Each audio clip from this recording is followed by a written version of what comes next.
Today we'll be covering a variation of the dead bug exercise called the dead bug pullover, either with a dumbbell or a resistance band. To set it up, you're going to lay on your back. I've got Michael here with me. He's going to lay on his back in a position where that will allow him to set the resistance band at an anchor. Make sure that the anchor is stable, because what you don't want is for the weight to snap back at you.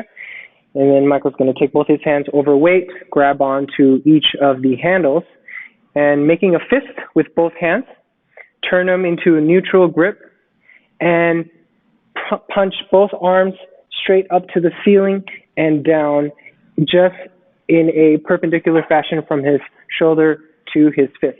Now, one of the reasons why I enjoy this variation is because not only will this help create stacking of your rib cage over the pelvis, but you're also creating co-contraction or an isometric contraction of your muscles surrounding the shoulder girdle, specifically the serratus anterior, and also your internal and external obliques.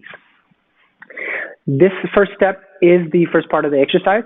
You can simply aim to hold this position for 30 seconds to a minute at a time, just focusing on breathing and creating expansion of the entire abdominal area here into the small of the low back. Now go ahead and take a break. Another variation for this next progression, go ahead and set it up one more time. So I'll get you in an anchor.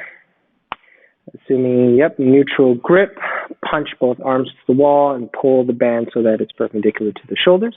From here, while maintaining this stability and co-contraction of the rib cage stacked over the pelvis, you can lift one leg at a time and then back down. Let's try this one next.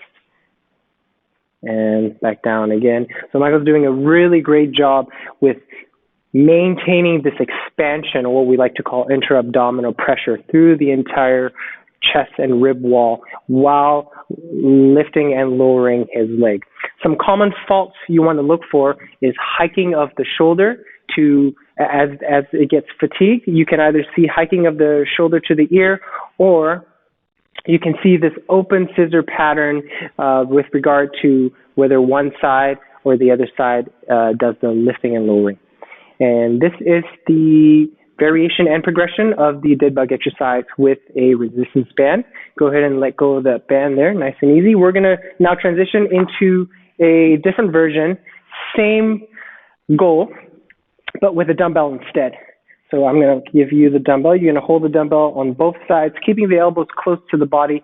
Press the weight up to the ceiling and get length and width through the back of the shoulder blade area and distance away from the ear to the shoulder. From here, same rules apply, maintaining that gentle expansion through the entire 360 of the rib and chest wall, and gently lowering and lifting one leg at a time. Or you can lift both legs up at this same position, maintaining where your knees are slightly wider than the feet.